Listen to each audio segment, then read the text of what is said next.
반갑습니다. 10분 부동산 얘기입니다. 오늘은 많은 분들이 은퇴 후에 혹은 정년퇴직 후에 원룸 사업을 한번 해보시려는 분들이 많으셔서 이 원룸 사업이 정말로 괜찮은 사업인지 혹은 이 사업에 대해서 장단점은 어떠한 점이 있는지 제 생각에 대해서 한번 말씀드려보도록 하겠습니다.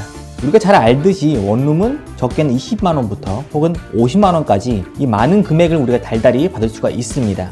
그래서 이 원룸에 18개의 방이 있다고 하면 360만원 혹은 900만원 선까지 받을 수가 있겠습니다. 이렇게 달달이 수익이 난다는 것은 참 매력적인 아이템인 것 같습니다. 이 원룸이 위치에 따라서 그 색깔이 명확하게 나누어집니다. 공사장이나 신축 도시에 있는 원룸 같은 경우에는 초창기에는 장사가 매우 잘 됩니다. 많은 사람들이 이용하기도 하고 또 그 주변에 인부로서 일하시는 분들이 많이 들어와서 살게 됩니다. 그러나 초창기는 잘 되지만 나중에 도시가 완성됐을 경우에 많은 사람들이 한꺼번에 빠지는 경우가 있겠습니다. 나중에 도시가 안정화되었을 경우에 아파트의 대체제로서 사용이 되기도 하겠지만 그 채워지는 시간이 조금 걸릴 수가 있습니다. 그리고 초창기에 많은 공사 인부들이 많이 와서 숙식을 하게 되는데 방 하나에 3명, 4명, 많게는 5명까지 숙식을 할 수가 있고 또 수도세와 고성방과 주변이 많이 어지러워지는 점이 단점이 될 수가 있겠습니다. 그리고 대학교 주변에 있는 원룸 같은 경우에는 공실의 위험성이 상당히 적은 편입니다. 그리고 어떠한 불미스러운 일이 있었을 때 대학생들과 직접적인 마찰이 있는 것이 아니고 부모들에게 클레임을 걸었을 경우에 부모들이 즉각 다 처리를 해주는 편이기 때문에 상대적으로 다른 위치에 있는 원룸들보다 훨씬 더 깔끔하게 사용할 수가 있겠습니다. 그리고 스트레스 또한 적게 받을 수가 있겠습니다. 특이하게 이 대학가 주변의 원룸 같은 경우에는 사월세, 깍세, 연세 개념으로 많이 거래가 되곤 합니다.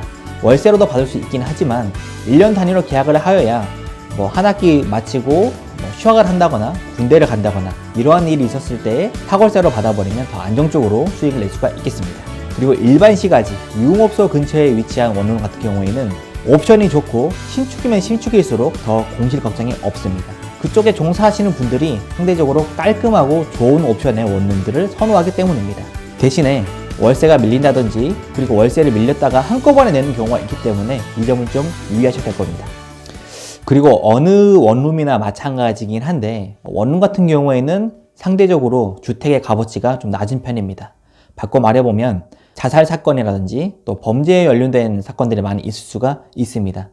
제 친구가 의무소방을 나왔는데 출동의 7할이 자살 사건이었고 이 자살 사건의 절반 이상이 다 원룸에서 이루어졌다고 합니다. 그렇기 때문에 사람이 임차를 받으실 때 사람 잘 보시고 받는 것 또한 중요한 포인트가 될 수 있겠습니다. 그리고 원룸을 구매하시는 분들이 구축과 신축을 가지고 많은 고민을 하실 겁니다. 신축 같은 경우에는 가격이 구축보다 상대적으로 비싼 편입니다. 먼저는 건설업자가 땅을 사고 건축을 한 다음에 우리들에게 시세 차익을 남기고 팝니다. 하지만 이 시세 차익이 건축업자가 가져가는 돈이 상당히 크기 때문에 원룸을 구매한 뒤 1년, 2년 뒤면은 수익률이 상당히 떨어질 수밖에 없습니다. 건축업자들이 원룸을 판매할 때 먼저는 임대를 비싸게 맞춰놓습니다.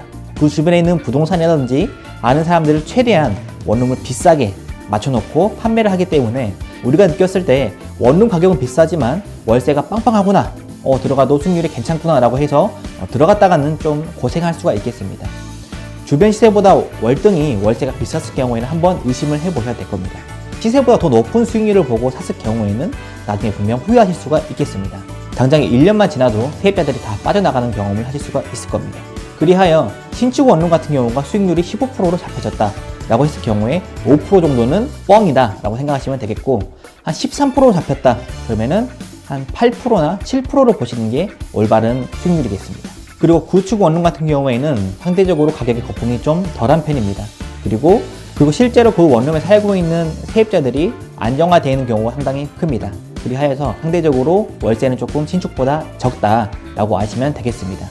그러면 신축을 사야 될까요? 구축을 사야 될까요? 만약에 저라면 구축을 사서 조금 옵션을 바꿔놓던지 벽지나 리모델링을 아주 살짝만 해주셔서 신축 느낌이 나게 한 다음에 조금 더 높은 가격으로 수익률을 한번 내보겠습니다. 그러면 원룸 투자가 좋다는 거냐 나쁘다는 거냐 얘기를 해달라라고 하시는 분들이 있을 수 있는데, 제 개인적인 생각으로 은퇴 후나 또 노후에 임대 사업을 하시는 것은 추천하지 않습니다. 그 이유는 상대적으로 편안하게 월세를 받을 수가 있고 안정적으로 돈을 받을 수 있기 때문에 원룸을 선택하시기는 하지만 생각 외로 스트레스를 상당히 많이 받습니다. 그리고 내 손이 정말 많이 들어가는 곳이 많습니다.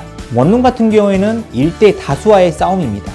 한 가지 예를 들어서 밤늦게 혹은 새벽에 전화나 문자가 오는 것은 예사고, 밤늦게 고성방가 혹은 술 먹고 쓰러진 사람, 또 유리병 깨는 사람, 또 집에서 싸우는 사람, 또 민원이 들어왔을 경우에 가서 중재도 해야 되고, 또 경찰이 오는 경우도 다수가 있고, 그리고 집에 알코올 중독자가 있어서 수시로 앰뷸런스나 창밖으로 똥을 투척하는 사람, 기물 파손하는 사람, 그리고 복도에 똥을 싸는 사람, 쓰레기를 치우지 않아서 쓰레기 냄새가 진동하는 사람, 하수구가 막혀버린 사람 등 이러한 이유 때문에 신경이 많이 날카로워지고 편히 쉴 수 없는 입장이 된다는 것이죠.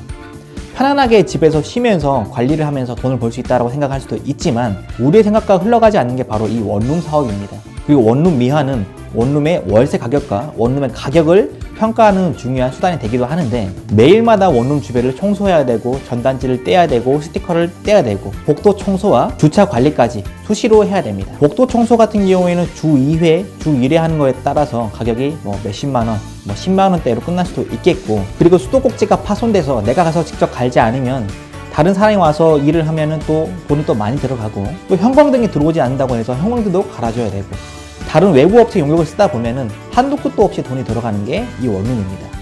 내가 모든 것을 다 해야 되고 원룸 퇴실 후 청소까지 다 내가 해야 되는 입장입니다. 이렇게 많은 청소와 관리들을 젊은 사람들도 하기 상당히 힘든 입장인데, 노후에 또 정년퇴직 후에 하신다고 하면은 상당히 체력이 고갈될 수가 있겠습니다. 그리고 제 주변에도 노후에 원룸을 사시고 후회하시는 분들이 많이 계시고, 또 급하게 팔아버리시는 경우가 또 많이 있습니다. 이러한 이유 때문에 많은 스트레스와 또 체력적인 고통을 많이 받으시는 것 같습니다. 원룸 임대 사업은 나의 체력과 정신과의 싸움인 것 같습니다. 나는 스트레스를 받지 않고 육체적인 노동 또한 싫다라고 하시는 분은 관리업체를 사용하시거나 원룸 임대 사업을 약간 생각해 보시는 게 더 좋을 것 같습니다. 여러분들 또한 젊은 사람이라면 투자는 괜찮겠지만 연세가 있으신 분들이라면 원룸 임대 사업은 조금 생각해 보시는 게 좋을 것 같습니다. 또 궁금하신 사항이 있으시다면 댓글로 달아주시면 답변해 드리도록 하겠습니다. 그리고 이 영상이 마음에 드셨다면 좋아요와 구독 부탁드립니다. 감사합니다.